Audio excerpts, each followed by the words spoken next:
Bismillahirrahmanirrahim. Alhamdulillah rabbil alamin. Hamdan katsiran tayyiban mubarakan fih kama yuhibbu rabbuna wa yardah. Wassalatu wassalam ala nabiyyina Muhammadin wa ala alihi wa sahbihi ajma'in, amma ba'd.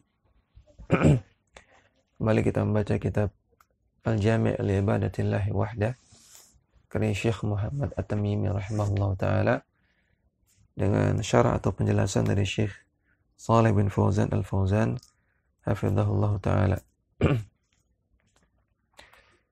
Syekh Muhammad Tamimi mengatakan wa dalilun nadhari, dan dalil nadhar. Ya, tentang definisi nadhar telah kita bahas pada pertemuan yang telah lalu. Qauluhu ta'ala, firman Allah ta'ala, yufuna bin nadhri wa yakhafuna yawman kana syarruhu mustatira. Orang-orang yang beriman adalah orang-orang yang yufuna bin nadhri. Mereka menunaikan nadhar mereka dan mereka takut kepada suatu hari yang di mana hari tersebut keburukan-keburukan mereka akan ditampakkan. Surah Al-Insan ayat ke-7.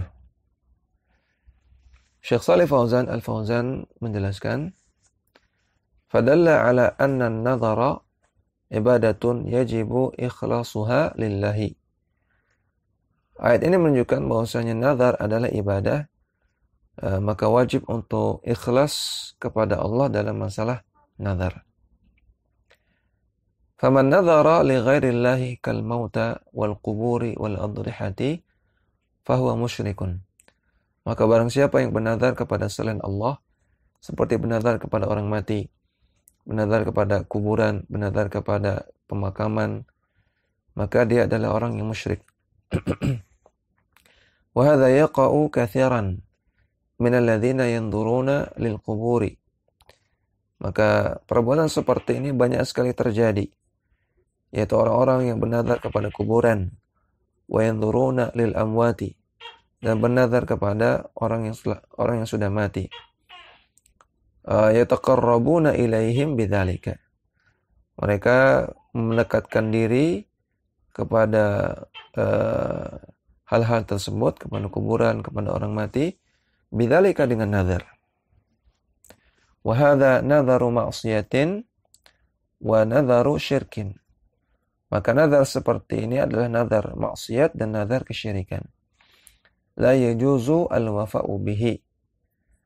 Maka tidak boleh menunaikannya. Ya, nazar berupa maksiat dan nazar berupa kesyirikan ketika sudah diucapkan tidak boleh dinazarkan, tidak boleh ditetapkan, ya, tidak boleh ditunaikan. Karena Rasulullah SAW bersabda, an-nadharu nadhrani. Nazar ada dua. Fama kana lillahi fakaffaratuhu al-wafa'u. Barang siapa yang nazarnya ikhlas karena Allah, maka kafarahnya adalah dengan menunaikannya. Wa ma kana lisyaitani fala wafa'a fihi wa alaihi kafaratu yaminin. Adapun kalau nazarnya kepada syaitan, seperti nazar berupa kesyirikan atau nazar berupa maksiat, maka tidak boleh ditunaikan dan dia wajib untuk membayar kafarah yamin. Hadis riwayat Al-Baihaqi disahihkan oleh Syekh Al-Albani dalam silsilah sahihah. Maka nazar berupa maksiat atau kesyirikan tidak boleh ditunaikan, namun harus membayar kafarah yamin. Kafarah yamin, kafarah sumpah, yaitu dengan memberikan makan 10 orang miskin, atau memberikan pakaian 10 orang miskin, atau jika tidak bisa maka membebaskan budak.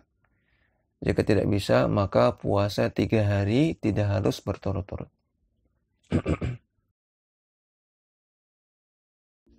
Amma man nadhara lillahi fa innahu yajibu alaihi al-wafa'u li'annahu ibadatun. Adapun kalau bernazar kepada Allah, maka wajib untuk ditunaikan karena itu adalah ibadah.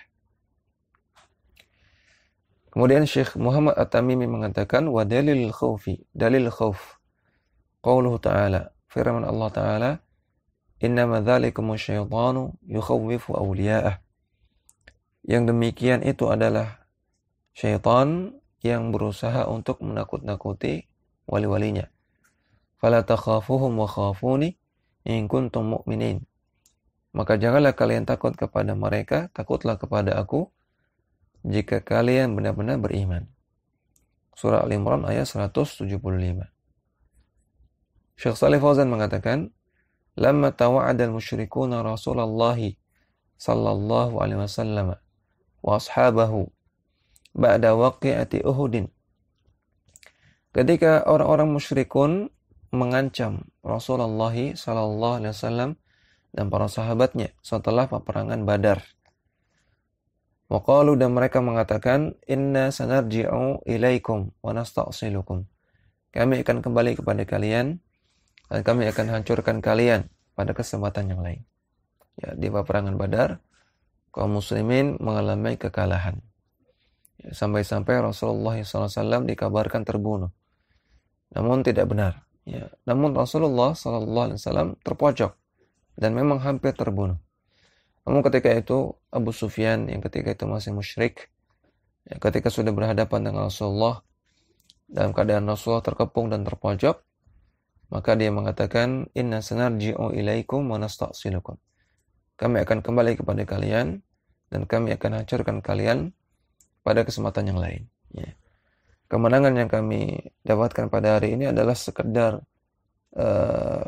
balas dendam atas kekalahan kami di perang Badar.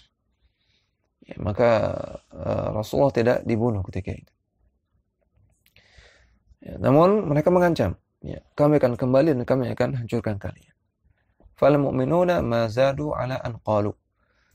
Maka kaum mukminin yang mereka katakan tidaklah lebih dari perkataan hasbunallahu wa ni'mal wakil. Cukuplah bagi kami Allah sebagai penolong, dan wa ni'mal wakil, dan cukuplah bagi kami Allah sebagai sebaik-baik tempat bergantung. Surat Al-Imran ayat 173. Yani nahnu na'tamidu 'ala Allahi wa la yuhimmuna tahdidukum aw wa'idukum. Maksudnya, kami hanya bergantung kepada Allah Subhanahu wa taala, dan tahdidukum, ancaman kalian, aw wa'idukum, atau ancaman kalian, la yuhimmuna, tidak membuat kami gelisah. Wa nahnu na'tamidu 'ala Allah Subhanahu wa taala. Maka kami hanya bergantung kepada Allah Subhanahu wa taala. Tsumma qala jalla wa ala, kemudian Allah jalla wa ala berfirman, innama dzalikum asyaitanu yukhawwifu awliya'ah. Itu adalah setan yang berusaha untuk menakut-nakuti wali-walinya. Hadza takhwifu innama huwa minasyaitan. Penakut-nakutan ini, ya, usaha untuk menakut-nakutkan ini itu dari syaitan hakikatnya. Yukhawwifu awliya'ah, yang mereka berusaha untuk menakut-nakuti walinya. yakni yukhawwifukum bi awliya'ihi. Ya. Maksudnya untuk menakut-nakuti kalian sebagai wali-wali Allah. Fala takhafuhum wa khafuni in kuntum mu'minin. Maka janganlah kalian takut kepada mereka, takutlah kepada aku kalau kalian benar-benar beriman. Hadza huwa mahallus syahidi. Inilah inti pendalilannya. Ya, mahallus syahid artinya inti pendalilan. Itu pada firman Allah Ta'ala, fala takhafuhum wa khafuni. Dan di sini Allah gunakan fi'il amr, perintah, khafuni. Takutlah kalian kepada aku. Ya, Allah perintahkan kita untuk takut kepada Allah, menunjukkan Allah cinta dan Allah ridha kalau kita takut kepada Allah, maka menunjukkan khauf itu adalah ibadah.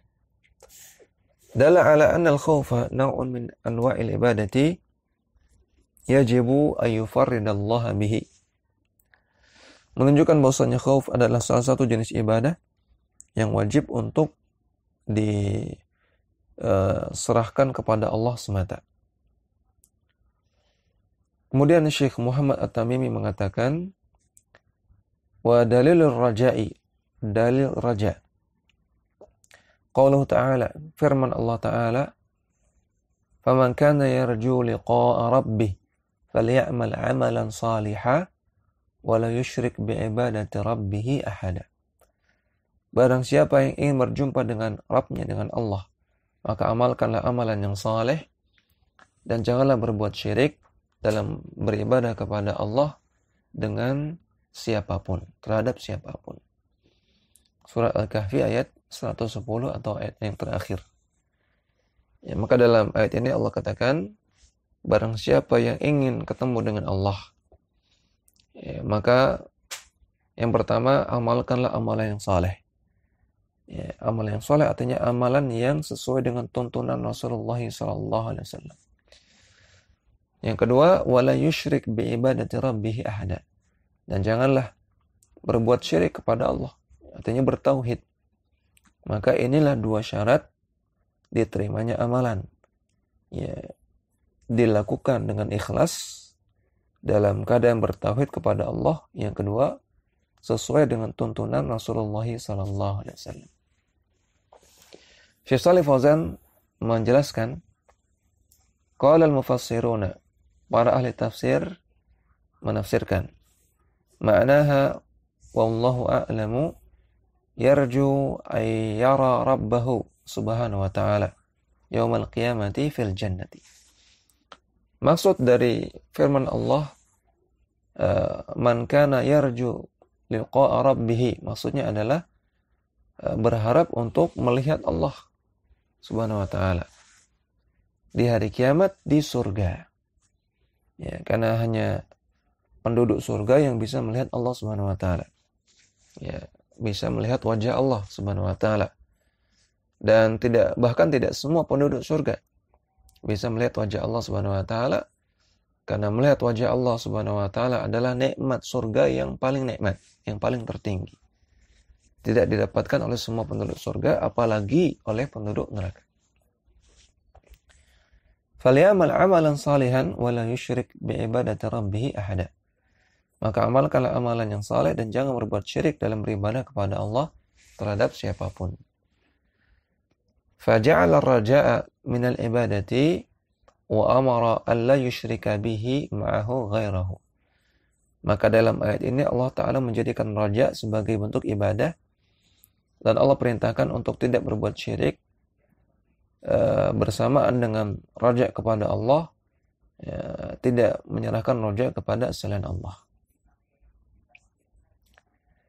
Kemudian Syekh Muhammad At-Tamimi mengatakan, wa dalilu tawakkuli, dalil tawakkul, qauluhu ta'ala, firman Allah Ta'ala, wa 'alallahi fatawakkalu in kuntum mu'minin.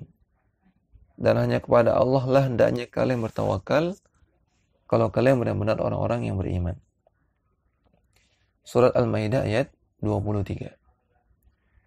Syekh Shalih Fauzan mengatakan, at-tawakkulu min a'zami anwa'il ibadati. Tawakal adalah jenis ibadah yang paling agung. Qala ta'ala, Allah Ta'ala berfirman, fa'buduhu wa tawakkal alaih. Sembahlah Allah semata dan bertawakallah kepada Allah semata. Surat Hud ayat 123. Wa 'alallahi fatawakkalu in kuntum mu'minin. Dan hanya kepada Allah lah hendaknya kalian bertawakal kalau kalian benar-benar beriman. Surah Al-Maidah ayat 23. Wa man tawakkala 'alallahi kafahu.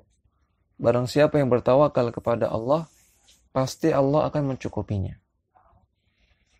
Allah Ta'ala katakan, wa man yatawakkal 'alallahi fahuwa hasbuh. Barang siapa yang bertawakal kepada Allah, maka pasti Allah akan mencukupinya. Surah At-Talaq ayat ketiga. Yakni kafihi. Maksudnya pasti Allah akan mencukupinya. Wa man yatawakkal ala makhluqin fa innallaha yakiluhu ila dzalika al-makhluqid dha'ifi. Barang siapa yang bertawakal kepada makhluk, maka Allah akan bebani orang tersebut kepada makhluk yang dia tawakali, yang makhluk tersebut dhaif, makhluk tersebut lemah. Ya, kalau ada orang bertawakal kepada suatu makhluk bukan kepada Allah, maka justru Allah akan buat orang ini terbebani oleh makhluk yang lemah ini. Ya, namun orang yang bertawakalnya kepada Allah semata, pasti Allah akan cukupi. Ya, Allah akan penuhi kebutuhan-kebutuhannya. Ya, Al-Imam Ibn Rajab Al-Hambali mengatakan, bahwasanya tawakal kepada Allah adalah kunci dari terpenuhinya hajat-hajat. Ya, maka jika ada orang yang berharap untuk dipenuhi hajat-hajatnya, berharap kepada Allah, namun belum kunjung terpenuhi hajat-hajatnya, maka bisa jadi karena kurangnya tawakal dia kepada Allah. Karena kurangnya rasa bergantung hatinya kepada Allah semata. Kurang rasa iftiqar, rasa sangat-sangat butuhnya kepada Allah Subhanahu wa taala. Ya, karena kurang rasa tawakalnya kepada Allah, maka belum Allah penuhi hajat-hajatnya. Namun orang yang bertawakal kepada Allah semata dengan tawakal yang sebenar-benarnya, tanpa menafikan sebab, tanpa meninggalkan sebab, tetap mengambil sebab, tetap berusaha, namun hatinya bergantung hanya kepada Allah, maka pasti fahuwa hasbuh, Allah akan mencukupinya. Wa fi hadhihi allati saqaha al-musannifu ja'ala Allahu at-tawakkula syartan fi sihhatil imani. Maka dalam ayat yang dipaparkan oleh penulis di atas, Allah Ta'ala menjadikan tawakal sebagai syarat dari benarnya keimanan. Allah katakan, in kuntum mu'minin, kalau kalian benar-benar beriman. Faman lam yatawakkal 'ala Allahi falaysa bimu'minin. Maka barang siapa yang tidak bertawakal kepada Allah, tawakalnya kepada makhluk, maka falaysa bimu'minin, maka dia tidak dikatakan sebagai orang yang beriman. Kemudian Syekh Muhammad At-Tamimi mengatakan, wa dalilul inabati, dan dalil inabah, qauluhu ta'ala, firman Allah Ta'ala, wa anibu ila rabbikum wa aslimu lahu, dan berinabahlah kalian kepada Rabb kalian, dan berserah dirilah kalian kepada Rabb kalian. Min qabli ayyatiyakumul adzabu, sebelum datang azab kepada kalian, thumma la tunsarun, kemudian kalian tidak ditolong oleh Allah Subhanahu wa ta'ala. Surat Az-Zumar ayat 54. Syekh Shalih Fauzan mengatakan, al-inabatu ar-ruju'u. Inabah artinya kembali kepada Allah. Wa anibu, yakni irji'u ilaihi. Anibu artinya kembalilah kepada Allah bitta'ati, dengan melakukan ketaatan, wa tarkil ma'siyati, dan meninggalkan maksiat. Fal inabatu naw'un min anwa'il ibadati. Maka inabah adalah salah satu jenis ibadah. Demikian yang bisa kita baca pada kesempatan kali ini. Wassallallahu ala nabiyina Muhammadin wa ala alihi wa sahbihi wasallam.